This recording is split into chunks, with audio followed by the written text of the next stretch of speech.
My father went for a walk in our neighborhood in North Kaneshi, and he did not return home because he had been knocked down by a taxi.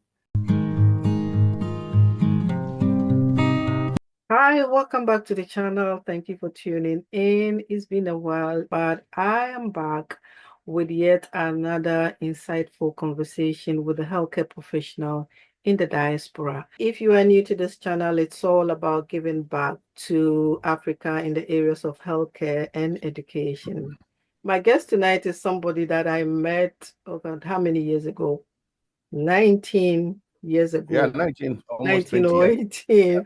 This was 2006, 2007 when the Ghana Meda Health Project, which was being facilitated by IOM, the International Organization for Migration, where it enabled health workers from the diaspora to give back. So this is when I met my guest, Dr. Buckle. You're welcome to the channel. Thank you very much for having me, Rita. Yes, we did indeed meet a while ago. I mean, it's funny when you think about it that it's now getting to almost 2 decades.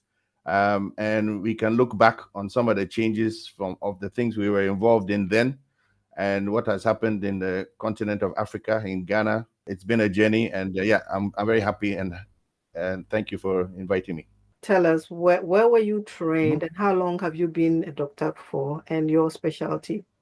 My name is Conrad Kwesi Buckle. I'm Ghanaian, but yeah, interestingly, I was born in Egypt, passed through Sierra Leone where my brother was born, went back to Ghana for primary school, went to Canada for secondary school, ended up in Ghana for medical school, and then to the UK for my postgraduate. I did my postgraduate in basic surgery training. First of all, I have a fellowship in Glasgow and Edinburgh. And then there was this new specialty which was coming up, emergency medicine. So I thought it offered me the choice and ability to go to work, finish what I have to do, go home, and not have to worry that people are being on the ward for 3 days, 5 days, 2 weeks. And it also allowed me to do surgical things, so emergency surgical procedures, and then also allowed me to teach and train medical students and other doctors who were passing through emergency medicine as part of their rotations. So that is my emergency medicine background and my sort of life history. Um, but we met, Rita, we met because I've had another interest of mine over the years, which is, how to give back. So I brought up my varied background in terms of childhood in different parts of the world because it's given me an appreciation of what home means. So you can be thousands of miles away, but what does home mean? For me, I carry what I believe to be home wherever I am. So just this afternoon, I had some rice and sort of rice and Kobe and beans and Gary this afternoon, which was a very not so healthy with the palm oil, a very healthy reminder of home. But seriously though, being and having been in the UK for almost 3 decades now, I have gone back home almost every year or other year. And since early 2000s, 2005, 6, I've been involved in various projects in Ghana, helping with the development of the emergency care system, the ambulance system, some of the medical schools, and then currently the Faculty of Emergency Medicine of the Ghana College. Thank you so much, Conrad. So that's interesting.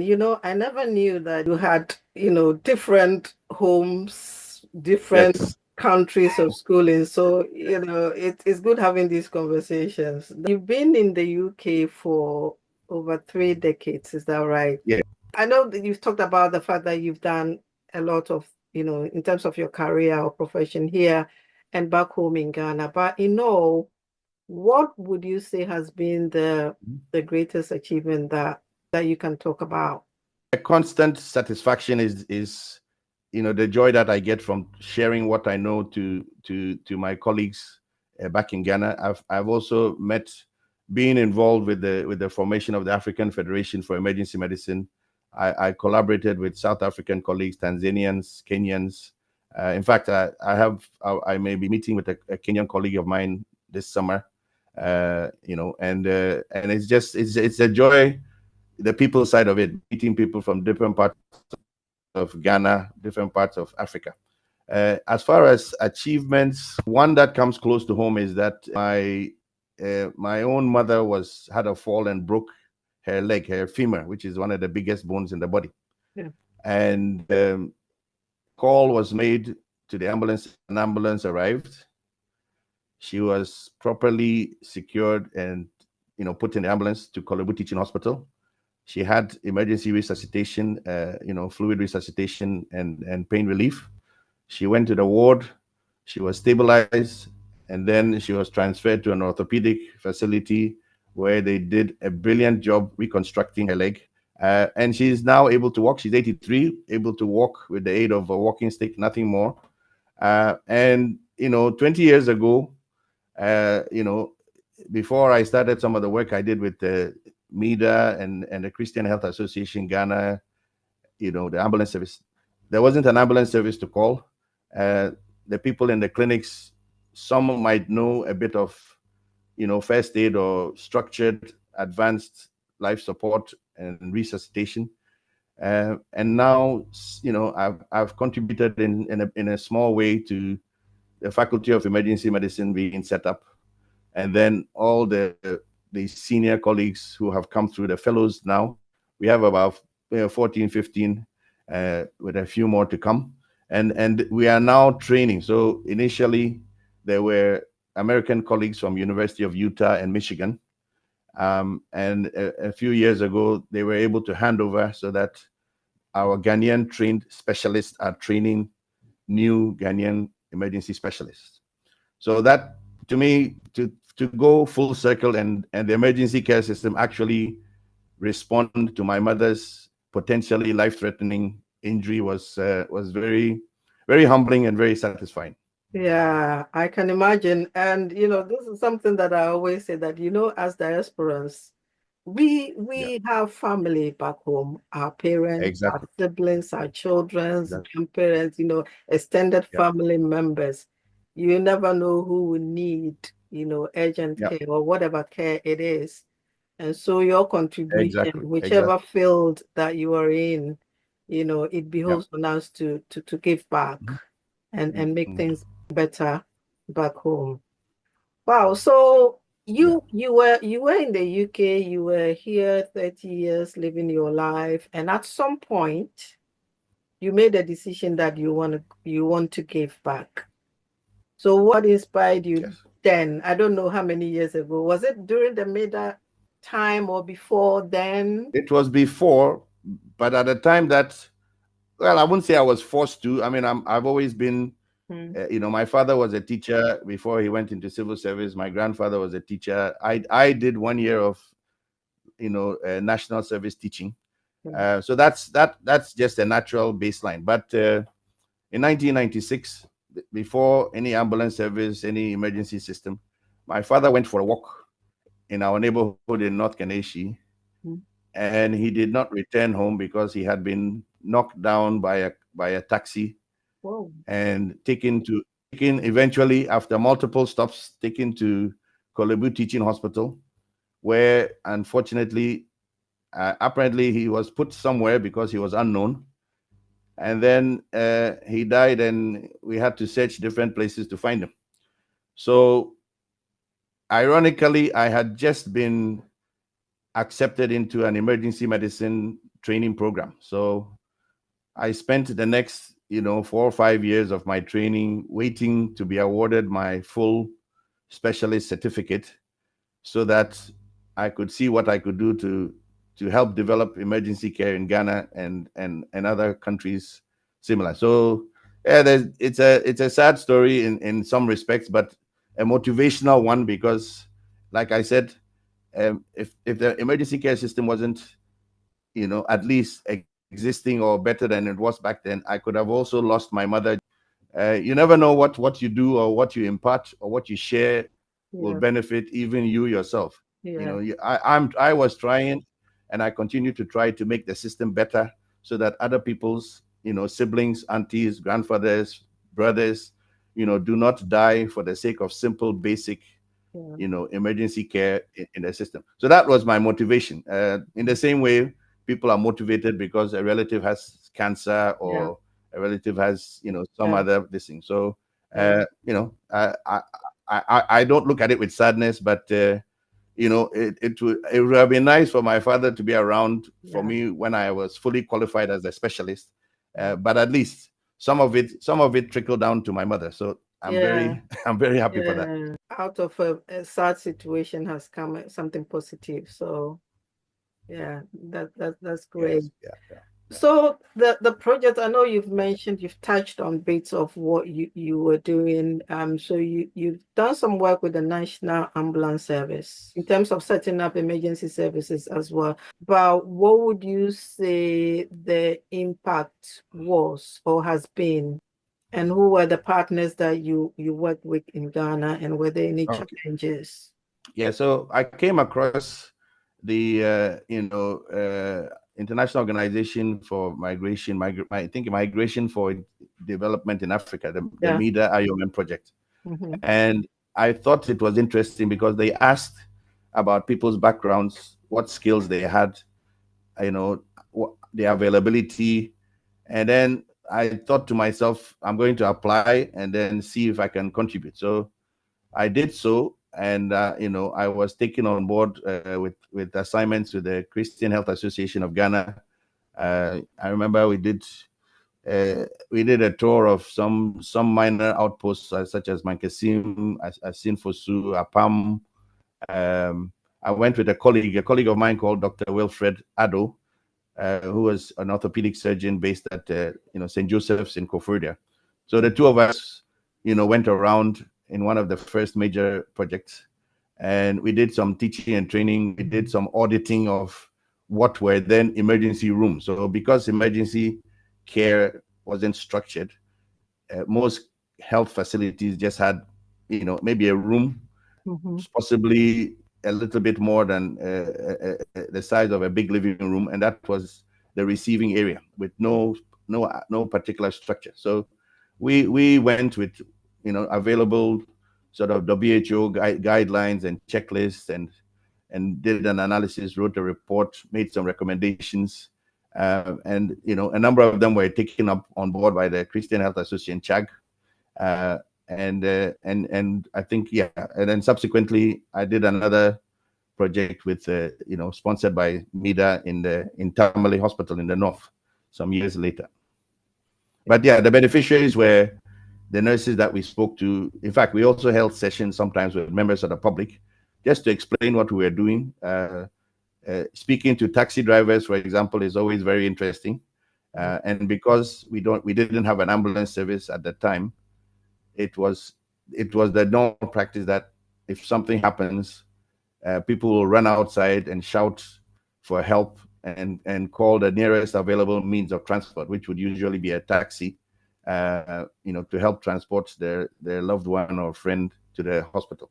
So we had sessions speaking to, you know, people, general public, as well as people in the transport industry, Yeah. and then of course the nurses and doctors at some of the facilities. I must say that, I mean, from observation, I mean, from going to Ghana, seeing the National Ambulance Service, they are trying, and they are doing their best in terms of Yes. going out there, even though you can't compare it to here, over here. No, You no, no, can. no. But if you look back at maybe 20 years ago, where Mhm. services were and up until now, I think there's been some considerable improvement. There's a Definitely, lot more definitely. to do. I lived in Kumasi most of the time before I came here. My dad was working as an anesthetist at Konfanochi. So Konfanochi Mhm. is like my playground. And then Mhm. when I went there, I saw that the new A&E, the ultra modern, Yes. it was good, so good to see all the improvements there. Yeah. When you were going back and, collaborating with people, organizations, institutions back in Ghana, Then, what were some of the challenges that you encountered as a diaspora healthcare professional going back to give back? I can only say of positives. I mean, Dr. Ado Wilfred, when I first met him, was very welcoming and helpful. Uh, Part of that, the reason for that may be that he himself had a history of training. I think he had some training in Germany, so there was a little bit of diaspora in him. So I think we were able I to like that. see eye to eye. Yeah, we were able to see eye to eye and meet on that, and we've maintained our friendship and contact over the years. Mm. Uh, the other thing was, in Ghana, the health service is split between the private sector, the Christian or the faith related healthcare facilities like Mhm. Presbyterian, Mhm. Catholic, Methodist, and then some of them, sort of the Muslim, Islamic based. So the faith based healthcare Mhm. systems, and then the Ghana Health Service Ministry of Health. So my project was with the Christian Health Association of Ghana, Mhm. and I think the mindset of them was a bit more receptive. Mhm. Sometimes over the years, my some colleagues have had challenges with dealing with the red tape of government, and I believe that is not unusual or uncommon in most places in the world. Yeah. Um, but the Christian Health and CHAG, which I think they look after probably about 20 to 30% of the population through the network. So they were ready and willing, and they were very happy for myself and my colleague Dr. Ado to actually go outside of Accra, Kumasi, and go to the semi-rural and rural areas to actually visit some of the less resourced health facilities. No. So I found it a pleasant experience. I didn't have any problem with the limited resources in some of the places we went. I looked for. I mean, not that I wouldn't say I would look forward to it, but I was raised in a way that I'm used to doom saw and going to fetch water and all of that stuff. So Yeah. it was very interesting, and I found it a very pleasant experience all around. Yeah. It always is. It's the satisfaction and joy that you've been able to help someone or contribute to something to make things Yes. better. What's the future plan in the pipeline for urgent care or accident and emergency? Since the Faculty of Emergency Medicine was formed, every year for the last few years, we've had a new addition of one or two new fellows, which are the equivalent of consultants. So gradually, the group of consultant or specialists is growing, Yeah. which means we are looking toward a future where hopefully many more of the regional hospitals will have a specialist trained emergency physician in charge of their emergency care facility. There's University of Ghana Medical Center, Kolebu, Ridge Hospital. These are to name a few. We've got specialists at Techiman Hospital and Kumasi, of course, and courses are being run. More and more are being run to train nurses in emergency nursing. Yeah. Um, Courses are being run to train middle tier medical assistants in the basics of first aid and the ABC response to trauma, and looking for signs of ill individuals. The ambulance service continues to try and increase the number of trained paramedics instead of simply technicians who just drive the vehicles. Yeah. So that is going on in the ambulance service. So the future is bright. I personally, my new toy, so to speak, in the last year and a bit is artificial intelligence, Yeah. and how some of those tools may help to support under-resourced places in the health system. Yeah, when it comes to, using technology, I know in this, in UK here, we have something like NHS 111, something like this in Ghana. Or maybe we need to explain what NHS 111 is for people who don't live in the UK. As it turns out, during COVID and beyond, I myself have been working a significant proportion of my time with the NHS. So the NHS is the National Health Service, Yeah. and 111 is the number that you dial in order to access the service. Mm. So when you dial 111, well, first of all, there is an online self-assessment tool that you follow. You answer yes, no, yes, no. Mm. And if it is simple, it will tell you that, oh, you just need to go to your local pharmacy Yeah. and pick up some paracetamol or speak to the pharmacist. Mm. If it is more complex, it gets escalated to a human call handler, and that call handler will ask a few questions. And then if they can solve it following an algorithm, following a pathway, then they will say, based on what you've told me, there's no emergency. Please do this, this, and that. If the call handler feels that this is a bit more serious, then they will escalate it for a doctor to call them back. And there are two kinds of doctors who call them back. The doctors who call them back, who are general, not so much of an emergency, and then the ones who have to decide whether somebody needs an ambulance or doesn't need an ambulance, or that an ambulance can be canceled. So those have a time of about 1 hour. They have to be called back within an hour. Otherwise, they are told that if you don't get a call back in an hour, then please start making your way to the hospital, Yeah. because they don't want people to be waiting hours and hours when something's serious. So because I have an emergency medicine background, I opted, and I felt it was, you know, uh, particularly, appropriate that an emergency physician deals with the urgent, possibly life-threatening cases and make decisions, regarding ambulance booking. So I personally have been doing. I do mostly the urgent and ambulance queues, and I mean, for me, I would say that it's not a big issue. But from the patient's and family's point of view, somebody is vomiting blood, somebody is bleeding out, somebody has collapsed, somebody is having signs of stroke. They're very anxious. So, I take the calls, I try to reassure them. And if transport is not available, I give them the reassurance that I can book an ambulance for them. And then I go ahead. If I feel they are safe enough to get in their own car or be driven to the hospital, then I give that assurance.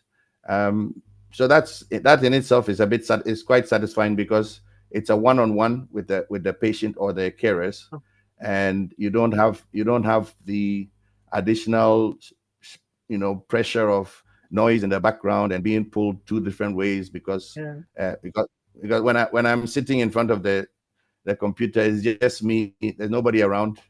I can work from home, and and it's quite satisfying. In answer to the issue about whether it can be instituted in Ghana, I think there are a number of telehealth and telemedicine, platforms which came up during COVID, and a number of them are still going on.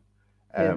I'm not sure what the new government is planning, but I wouldn't be surprised if it is on the horizon or in the works, because I think that may be one of the lower cost options to support healthcare in the rural areas. One thing I wanted to Mhm. find out is for doctors in the diaspora, if there are any doctors in the diaspora who want to go and give back, there may be doctors who have thought or they have the desire to give back. Is Mhm. it easy for them to register with the Ghana Medical and Dental Council?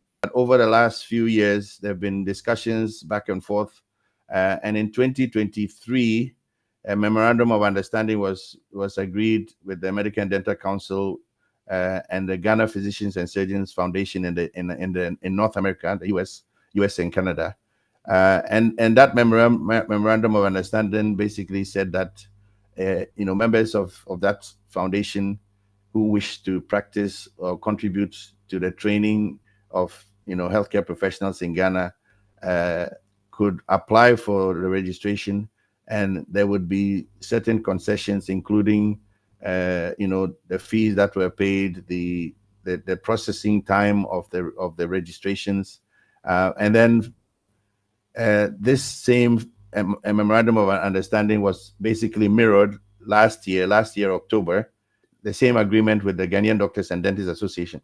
Only conditions, so to speak, are that there must be a demonstrable link with a diaspora association, and then obviously the intent and the availability to help wherever possible with the training in the different faculties of the Ghana College of Physicians and Surgeons, or any group of healthcare professionals anywhere in Ghana.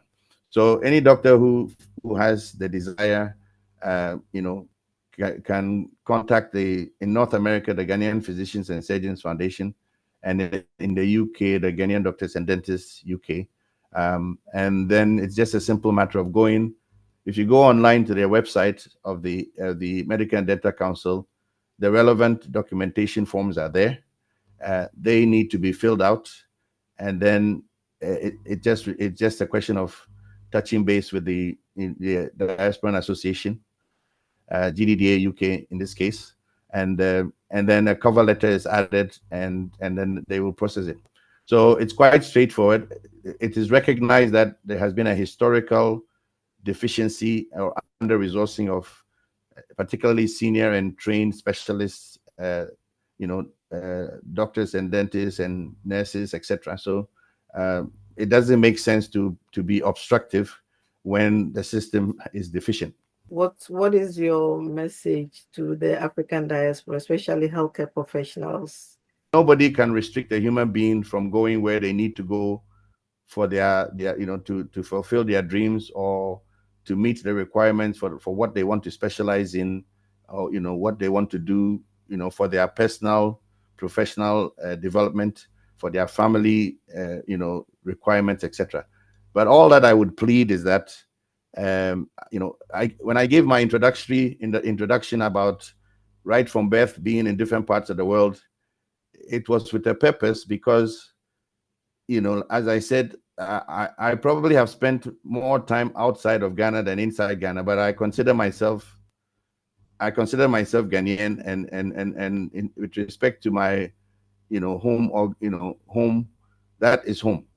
And also it's the mindset that you should consider, or we should consider as diasporans, that we are blessed, and have the opportunity, an opportunity that some others don't. So the little that we can do to give back, to share, uh, if you multiply what you know by 2, and they in turn share what you know by 4 and 8 and so on, you can see that we can win. So my personal example is, I lost my own father to the system, because the system perhaps was not as it should have been. And slowly, I've tried my best every year, every couple of years. I've engaged with people, I've collaborated with people across Africa and in Ghana. And now the system with emergency care is better than when I left. So all that I will ask anyone is, by all means, let's go where your heart or your desires or your needs takes you. But remember where you came from. And whenever there's an opportunity, try and make some time to share, if not in person, then at least now the technology is there to share your knowledge, in a manner such as we are talking now on Zoom. So all of that is eminently doable, and I strongly encourage colleagues, all over to just think about making some time in various ways to share what you've learned, and then grow the system and grow the capacity and the resources of the system. Thank you. Indeed, remember where you come Yeah. from. And on that Yeah. note, I would like to say a big thank you to Dr. Buckle. Thank you for taking time out of your busy schedule to tell us a bit about your experience and your story. And thank you everyone for watching. I hope that you've been inspired. And what I'm taking away particularly is the fact that, you gave back, and then it came back to you in the form of your mom receiving the best of care. So it goes to show, they say, what goes around Comes around. comes Yes. around. Yeah. So thank you. Thank you so much for your time, and thank you for watching. And if you've enjoyed this conversation, kindly subscribe and share.